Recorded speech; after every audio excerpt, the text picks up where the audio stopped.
উপজেলা নির্বাচন সম্পর্কে গতকাল আমাদের নেত্রী, তার আগে আমি যেসব বক্তব্য রেখেছি,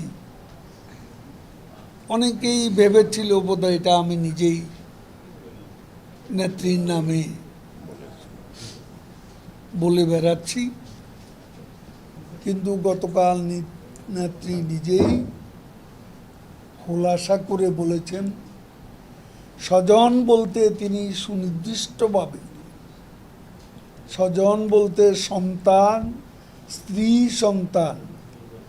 এ দুটা শব্দ তিনি গতকাল সকালে এবং রাতের সভায় তিনি খোলাসা করেছেন এবং সেখানে কোনো প্রকার হস্তক্ষেপ, প্রভাব বিস্তার যেন এমপিদের সাথে সভায় তিনি বলেছেন কোনো প্রকার প্রভাব বিস্তার করা যাবে না, প্রশাসনকে প্রভাবিত করা যাবে না, নির্বাচনকে প্রভাবিত করা যাবে না, সে কথা তিনি পরিষ্কারভাবে বলেছেন এবং তার গাইডলাইন্স অনুযায়ী আমরা আমাদের পার্টির কর্মকাণ্ড পরিচালিত করব এবং উপজেলা নির্বাচনের ব্যাপারেও আমাদের নেত্রীর সিদ্ধান্ত, গাইডলাইন্স অনুযায়ী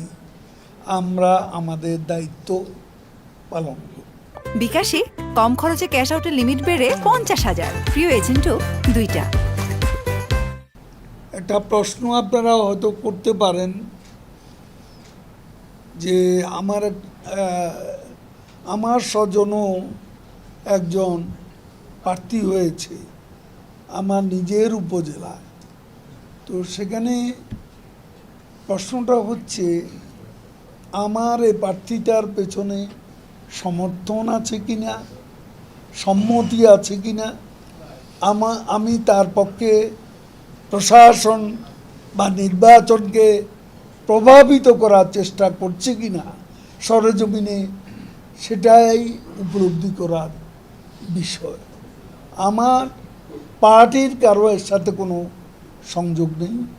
নেতৃস্থানীয় কারো সমর্থন নেই, আমার সমর্থনের তো প্রশ্নই উঠে না। কাজে আর এটা শেষ পর্যন্ত সরে যাবে না এটাও বলা যায় না, তো সেটা আমি মনে করি আমাদের দায়িত্ব, কারণ আমি যেটা আমার নেত্রী পার্টির সভাপতির যে গাইডলাইন্স, এটা যদি আমি মুখে একটা বলবো কাজে করবো আরেকটা, এই নীতিতে আমি বিশ্বাসী নয়। আমি এ ধরনের কোনো প্রকার স্বজনপ্রীতি কোনো অবস্থাতে এটাকে প্রশ্রয় দেব